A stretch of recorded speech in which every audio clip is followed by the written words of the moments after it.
On peut prendre l'exemple de Gandhi, ou l'exemple de John Lennon. Vous avez vu ce qu'ils ont attiré à un moment donné? Qu'est-ce qui va se passer? Au fur et à mesure que l'âme, avec l'âge, la croissance, et surtout si cette personne fait une démarche intérieure de transformation, les mémoires vont sortir les unes après les autres à la queue leu-leu et attirer les rencontres, les situations, les problèmes, parfois les obstacles ou aussi des belles choses. Mais à un moment donné, vous savez que le plus, ça attire toujours le moins et le moins attire le plus. Donc cette personne-là, elle va forcément attirer un jour quelqu'un qui va exprimer ici la violence et qui aura refoulé ici la paix. Donc ce gars-là, admettons que ce gars-là est chef d'État, et bien il va être chef d'un État qui va toujours vouloir la paix parce que lui, il va tout le temps être en guerre. Même au niveau national et racial, ça se voit. Même au niveau des peuples, ça se voit dans le monde. Comme ils se font le miroir de l'inconscient de l'autre, et comme ils s'attirent. D'ailleurs, vous avez vu que dans le monde, pour que le système fonctionne, il y a toujours eu cette dualité. Avant, il y avait l'ouest et l'est. Maintenant, c'est tombé, donc maintenant, il y a nord-sud. Et puis maintenant, on s'en va vers une autre dualité qui est ceux qui veulent bien faire et les terroristes. Vous voyez le truc? Et c'est comme ça qu'ils nous manipulent. Et que tout le monde rentre là-dedans, à fond les manettes, comme des moutons qui vont au ravin. Ici, cette personne, admettons que ce soit une femme, eh ben, elle va attirer un homme qui un beau jour va se mettre, selon l'intensité, la quantité des mémoires, ça peut être simplement une violence verbale, bien sûr, et si c'est très fort, ça sera une violence physique. Voilà. Vous voyez comment ça marche? Ce qui veut dire que si cette personne ne fait aucune démarche intérieure, comme on va dire les 90% des gens dans le monde, en subissant la souffrance, le mot soufre, qui fait un genre de feu incandescent et qui dure longtemps, va transmuter dans les mémoires. Et l'âme va pouvoir se libérer à travers le véhicule psychique, émotionnel et physique. Elle va pouvoir se libérer de ça, et quand elle aura fini sa vie, qu'elle aura souffert pendant 50 ans, elle va dire j'ai fait du bon boulot. Mais il lui faudra peut-être 3, 4, 5 vies pour se libérer de ça complètement. La deuxième façon, celle que j'ai pratiquée pendant une dizaine d'années, 10-12 ans environ, c'est de regarder ce que l'autre montre de la partie de moi, de l'accepter, mais au moment où on l'accepte, c'est pas transformé, mais c'est déjà le premier pas. C'est comme quand on met un aliment dans la bouche, on le mastique, il va dans l'estomac, mais il n'y a rien qui est fait. Après, il faut l'intégrer, il faut perdre la forme, et il faut que le sang il prenne les vitamines et les minéraux pour ramener dans les cellules. Dans les événements, c'est pareil. Si on accepte que quelqu'un nous a volé, nous a insulté, nous a trahi, nous a trompé quelque part, et qu'on en a souffert, et qu'on se met à dire j'accepte qu'il a montré cette partie-là de moi parce que j'ai ça en moi, et peut-être que dans d'autres vies j'ai agi comme ça, c'est pas transformé. Il faut qu'il n'y ait plus de réaction contre cette personne. Et c'est là où c'est difficile, parce que entre l'acceptation mentale, qui est déjà un acte d'humilité magnifique, et le fait d'intégrer intérieurement que cette personne est vraiment encore beaucoup plus magnifique qu'on ne croyait, parce que c'est nous-mêmes qui avons alimenté son acte, et qu'à ce moment-là, comme il n'y a plus de jugement, il n'a pas fait mal, il a fait bien, au contraire, parce qu'il m'a montré quelque chose qui fait que j'ignorais de moi. Donc il devient un prophète, il devient un être divin qui me montre quelque chose que je ne connaissais pas de moi-même. À partir de là, il y a le cœur qui s'ouvre, il y a l'amour. Et la transmutation au niveau de la chair commence à se faire. Ça, c'est l'ancien système. Enfin, pour moi, c'était ancien. C'est ancien, il y en a encore beaucoup qui ne sont pas encore là. Mais pour moi, c'est de l'ancien, mais ça marche aussi. Et d'ailleurs, ceux qui reçoivent des séances de PMT, je leur suggère aussi de faire ça en même temps. Parce que ça va accélérer encore le système. Une fois que la transmutation est en route, en accueillant, en acceptant et en accueillant, ensuite on n'a plus rien à faire, ça s'abandonne tout seul. La chair va perdre les mémoires qui sont inutiles, la forme des mémoires, et elle va en retirer le potentiel énergétique pour la transformer dans une autre vibration et dans une autre conscience. Mais pour une seule mémoire, ça peut prendre quelques mois pour que ça se transforme. Avec la PMT, c'est la même chose, mais ça va beaucoup plus vite. C'est un peu un TGV de la transformation du corps physique du corps mental, du corps émotionnel, dans le véhicule d'incarnation. Je vais vous dire une chose, j'ai pris conscience de ça il n'y a pas très longtemps. Beaucoup d'entre nous, quand on commence cette démarche, on a tendance à avoir affaire à l'invisible. Pourquoi? Parce qu'on a été habitué, en vivant beaucoup de vie dans des religions, à toujours rechercher une soi-disant évolution en ayant affaire à des êtres invisibles qui peuvent être des guides, ils existent, hein, des anges, des archanges, des saints, des lamas parfois, enfin ça dépend dans quel coin du monde on est. Et de ce fait-là, même dans ces nouvelles connaissances qu'on a maintenant depuis quelques dizaines d'années, on a tendance à refonctionner à l'ancien système. C'est-à-dire qu'on a tendance à apprendre les nouveaux enseignements, style chakra, machin, réincarnation et tout, mais en fonctionnant avec les anciens fonctionnements. C'est ce que Jésus disait déjà à ses disciples à l'époque quand il disait « Ne mettez pas le nouveau vin dans les vieilles outres ». Autrement dit, le nouvel enseignement que je vous apporte, ne le pratiquez pas avec des anciens fonctionnements. Vous comprenez? Par exemple, si ce que je vous dis là, ça ferait un enseignement, alors ça n'en est pas un, c'est juste une information. Et que je faisais tout un cinéma émotionnel autour de ça. Et puis que vous seriez tous le fan club de la PMT. Et puis on ferait une religion. Et bien on fonctionnerait dans l'ancien système. Et ça ferait de nouveau des classes, des hiérarchies, des luttes de clans, des problèmes de clientèle, des trucs comme ça. Parce qu'on retomberait dans l'art de la connaissance du bien et du mal. Et il y en a beaucoup qui sont tombés là-dedans. Il y a même beaucoup d'initiés qui se sont incarnés sur Terre dans les années 1850 à 1900 et qui sont retombés dans ces vieux fonctionnements. C'est ce qui a donné toutes les sectes américaines. Vous voyez? Pourquoi ça? Pourquoi ils sont tombés alors que c'était des êtres qui étaient quasiment à un niveau christique qui sont incarnés? Parce qu'ils se sont incarnés dans une génétique où il y avait énormément de mémoire.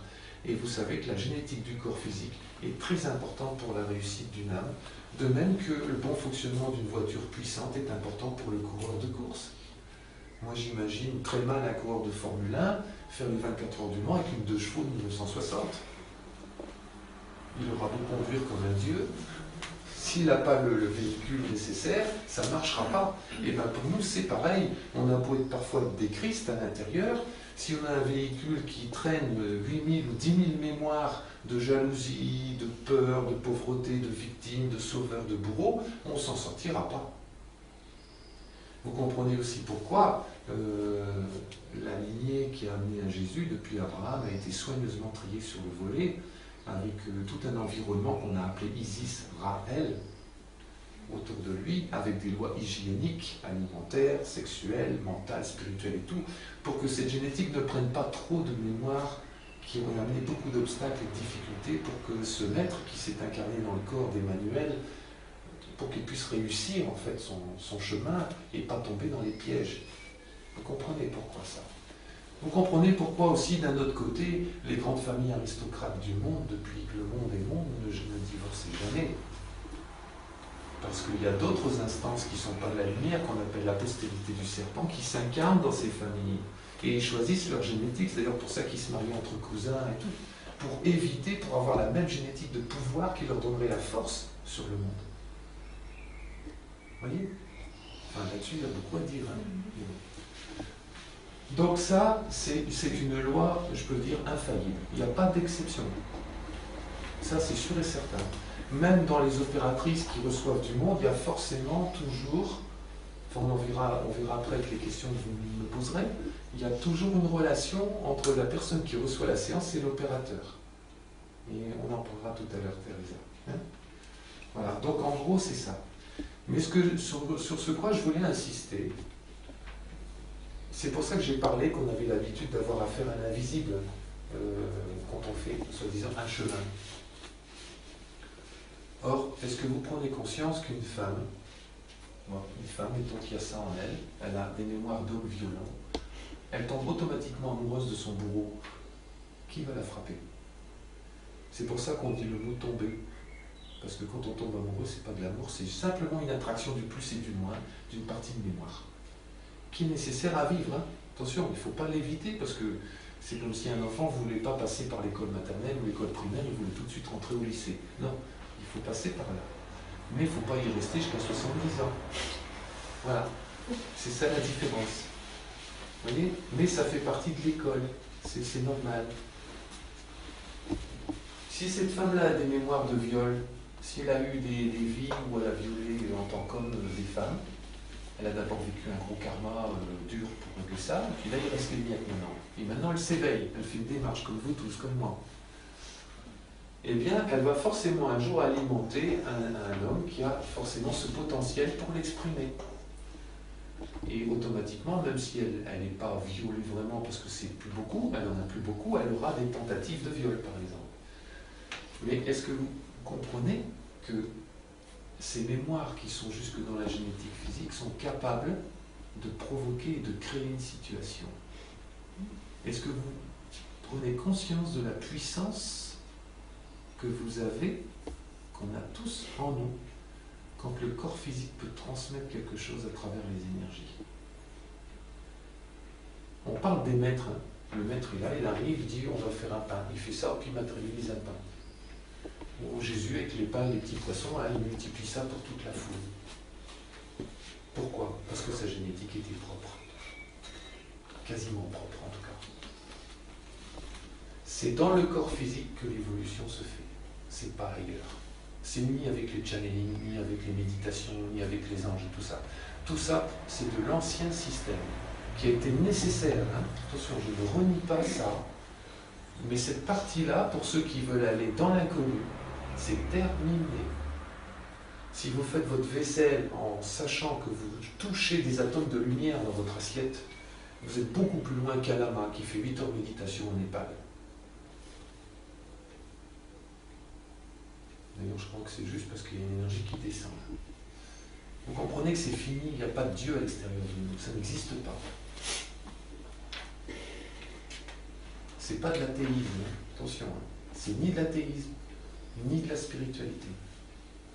C'est simplement que nous sommes une cellule d'un immense corps humain qui est partie intégrante de tout un système moléculaire galactique qui forme un autre corps universel dont nous ne pouvons pas comprendre pour l'instant. Imaginez qu'une fourmi veuille comprendre ce qu'est la planète. Ben, on en est là par rapport au monde. On en est là, donc il ne faut pas être prétentieux ici de comprendre, c'est pas la peine, ça ne sert à rien. N'oubliez pas que nous n'utilisons que 10% de notre capacité de compréhension. Pourquoi? Parce qu'il n'y a que 10% de notre ADN qui fonctionne. Vous savez, dans le filament d'ADN, vous avez 10% qui est la zone qui encode. Et ici, vous avez la zone intronique, les introns. 90%. C'est ce que les savants ont appelé l'ADN, le junk DNA. Autrement dit, l'ADN poubelle. Autrement dit, on a 90% des millions et des millions de kilomètres de fils de lumière qui c'est de la poubelle, ça ne sert à rien. Vous trouvez ça normal? Vous savez pourquoi dans la science officielle on a dit ça? Parce que dans ce filament-là, il y a des géométries fractales qui se répercutent dans des rythmes particuliers, des rythmes vraiment, on va dire, musicaux, quelque part. Et ce sont ces rythmes-là qui changent les combinaisons de la CGT, adénine, cytosine, guanine, thymine. Et c'est sur ces combinaisons qui fait qu'on a tel comportement ou tel autre comportement. On nous a dit que c'était l'ADN poubelle pour justement qu'on n'aille pas trop chercher là-dedans, parce que c'est là qu'est le secret de la souveraineté humaine. À savoir que si demain, quand ça s'est nettoyé, on va dire à 60% même, hein, tu as un métier qui ne te plaît pas, tu as une compagne ou un compagnon qui ne te convient pas, tu as un lieu géographique qui n'est pas terrible, un environnement bruyant, pleine ville, ou avec des voisins un peu embêtants. Quand ça c'est fait, quand ça c'est nettoyé, tout ça, ça disparaît. Et on te montre tout de suite un autre environnement avec d'autres gens où c'est nettement mieux. Et tu n'as même pas besoin de faire une prière. Bien que la prière est utile, mais n'oubliez pas que la prière, c'est sont les ailes de ceux qui n'en ont pas encore. Donc après, quand on a des ailes, on n'a plus besoin de prier. On est la prière, et on est l'amour, et on est Dieu. Il n'y a plus rien à l'extérieur.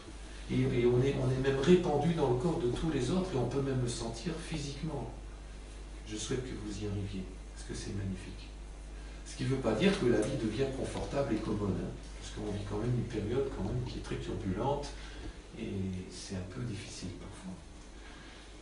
Donc, si vous voulez, cette puissance qu'on a là, elle vient des combinaisons de la CGT qui changent, et peu à peu, eh bien ici, l'ADN commence à augmenter donc sa proportion pour pouvoir créer des nouvelles banques de données qui vont nous donner de nouvelles possibilités de compréhension, de manifestation et tout le reste.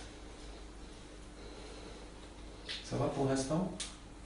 Oui, et ça veut dire qu'on est capable de changer la couleur de nos yeux, par exemple. Ouais, mais ça peut aller jusque-là. Ouais, mais ça, on ne veut pas. Ouais, non, mais je veux dire, dans le fonctionnement bien terre à terre. C'est la science qui parle. C'est l'évolution. C'est l'évolution.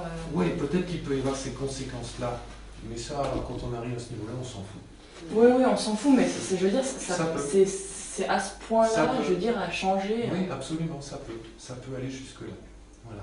Mais ce que tu verras de plus merveilleux dans ta vie, toi en tant que jeune femme, si par exemple tu déprogrammes, tu transmets pas mal de mémoires, notamment les mémoires de ton homme intérieur, tu vas peut-être vivre une relation avec un homme dans 3 ans que tu aurais peut-être rencontré dans 30 ans. Parce qu'avant, tu aurais dû passer par plein d'hommes qui t'en auraient fait voir avant, pour transmuter, et enfin, afin de rencontrer celui qui, lui, de son côté, aura aussi épuré, et qui va se présenter à toi, mais quand tu auras 50 ans, ou 55 ans. Tu comprends? C'est ça la différence. Et encore, tu vois. Donc, en fait, c'est une accélération, parce que la PMT, c'est pas un truc de miracle, c'est simplement une accélération. Et si on m'a quelque part poussé à transmettre ce genre de choses, c'est pourquoi? C'est justement parce que les temps sont urgents. Il faut changer avant les gros problèmes qui vont arriver. Oui? Excusez-moi, qui est-ce qui vous a inspiré? Enfin, là. Vous-même. Moi-même. Voilà. Bien sûr, on a tous un guide, un moi supérieur, qui est en fait une partie de soi, sur un autre plan, et qui, on va dire, je ne channel pas, de temps en temps j'ai un peu de clairaudience, mais c'est très rare. En tout cas, pas pour ma recherche, j'ai jamais eu de clairaudience. Mais disons que j'ai fonctionné, si tu lis le bouquin sur le diamant, avec des rêves. On m'envoie un rêve, je dois l'interpréter, et suite à ça, je fais une démarche. Voilà. Parce que les rêves, c'est la prophétie. Vous savez que les prophètes dans le temps qui donnaient les conseils aux rois d'Israël et tout ça, ne recevaient leurs informations que par rêve. Il n'y avait pas de... Le mot médium n'existait pas. C'était des rêves. Et ils savaient que le rêve, c'est un message de l'âme, ou du moi supérieur, ou même un autre être, hein, qui envoie sous forme géométrique une signification dans votre aura pendant que vous dormez, au moment où elle est détachée du corps. Et quand elle retombe dans le corps le lendemain matin, elle transmet ses fréquences au niveau du cerveau, qui lui va faire un montage, comme au cinéma, et il va prendre des images que vous connaissez, il va faire un montage avec ça. Et c'est pour ça que les rêves, c'est toujours symbolique, parce que dans les hautes sphères énergétiques, il n'y a pas de langage parlé. On peut transmettre la connaissance d'un bouquin en une demi-seconde avec une forme géométrique et un son. Voilà, c'est parti. C'est pour ça que dans ces sphères-là, il n'y a plus d'enseignant ni d'enseignement. Parce que la personne va retransmettre de ce paquet de connaissances, enfin de stimulation énergétique, elle va retransmettre sa compréhension à elle avec son intellect personnel. Elle ne va pas répéter ce qu'un autre a compris avant elle. Vous voyez? Et c'est vers ça qu'on va. Donc tout ce qui est enseignement, qui ont été nécessaires et tout ça, parce qu'on était encore beaucoup des petits-enfants à la petite école, maintenant ça se termine. On doit trouver chacun sa vérité personnelle. Et parce qu'en vérité, je commence à me répéter, mais en vérité, il n'y a pas de vérité. Il n'y a qu'un regard sur la vérité, un regard très partiel sur ce qu'on appelle la vérité qui n'est pas une vérité.